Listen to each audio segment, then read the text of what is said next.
മലബാർ ഡെർബിയിൽ മലപ്പുറം തോറ്റതല്ല, തോൽപ്പിച്ചതാണ്. ആരും അറിയാം, മലപ്പുറം തന്നെ തോൽപ്പിച്ചതാണ്. ഒന്നാമത്തേതല്ല, ഇന്നലത്തെ കളിയിൽ ഫസ്റ്റ് പറയേണ്ട മാനേജ്മെന്റ് ഈ സീസണിൽ കാട്ടിയ രണ്ട് മെയിൻ പൊട്ടത്തരം, എനിക്ക് മണ്ടത്തരം. ഒന്നാമത്തേത് റോഹിത് കൃഷ്ണനെ സൈൻ ചെയ്തു.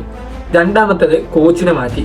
അതും അത്യാവശ്യം നല്ല രീതിയിൽ പോയിക്കൊണ്ടിരിക്കുന്ന ടീമിനെ ഒരു ഡെർബി മത്സരത്തിന് മുമ്പ് കോച്ചിനെ ഒഴിവാക്കി. അത് ലോക മണ്ടത്തിലാണ്. പിന്നെ റോഹിത് കൃഷ്ണന്റെ കാര്യം, റോഹിത് കൃഷ്ണനെ കൊടുത്തിട്ട് റോഹിത് കൃഷ്ണൻ 8 കളിയിൽ നിന്ന് ആകെ 2 ഗോൾ അടിച്ച്, 2 പെനാൽറ്റി ഗോൾ, പിന്നെ ഒരു പെനാൽറ്റി ഗോളാക്കുകയും ചെയ്ത്. അത് കെന്നഡി ഉണ്ടായിട്ട് ഗോളാക്കി.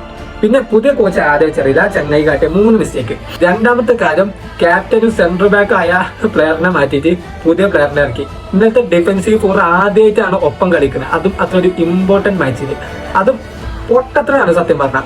മൂന്നാമത്തത്, ഈ ടൂർണമെന്റിന്റെ ടോപ്പ് സ്കോറർ ആയ കെന്നഡിനെ മാറ്റി റോഹിത് കൃഷ്ണനെ ഇറക്കി. എന്താണ് ഇന്നത്തെ റോഹിത് കൃഷ്ണ അവിടെ ഉണ്ടാക്കിയത്? ഒന്നും ഉണ്ടാക്കിയില്ല. ഫ്രീക്ക് റോഹിത് കൃഷ്ണന്റെ കാൽമ കിട്ടി. അത് ആ ചങ്ങായിക്ക് ക്യാപ്റ്റൻ അടിച്ച അറിയോണ്ട് അത് ഗോളായി. പിന്നെ വേറൊരുത്തം പോയി അതിന്റെ ഇടയിൽ റെഡ് കാർഡൊക്കെ മേടിച്ചു.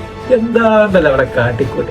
പിന്നെ അതിന്റെ ഇടയിൽ വേറെ കാര്യം ഏതറിയോ, നമ്മൾ ഗോൾക്ക് പന്തിട്ടും ഗോള് അവിടെ തന്നെ ഉരുട്ടിട്ട് കൊടുക്കും. എന്നിട്ട് അത് പിന്നെയും മിസ്സാകും. എന്നിട്ട് ഓല് പിന്നെയും അറ്റാക്ക് ചെയ്യും. ഞാൻ തന്നെ 3 പൊക്കെ ഒതുങ്ങിയത് സത്യം പറഞ്ഞാൽ ലാഭാണ് ഇന്നത്തെ കളിയിൽ. അത് കാലിക്കറ്റ് അടിച്ചാത്തതാണോ ഞാൻ അടിച്ചാൽ വെയ്ക്കാത്തതാണോ 3 ഒതുങ്ങിയത്.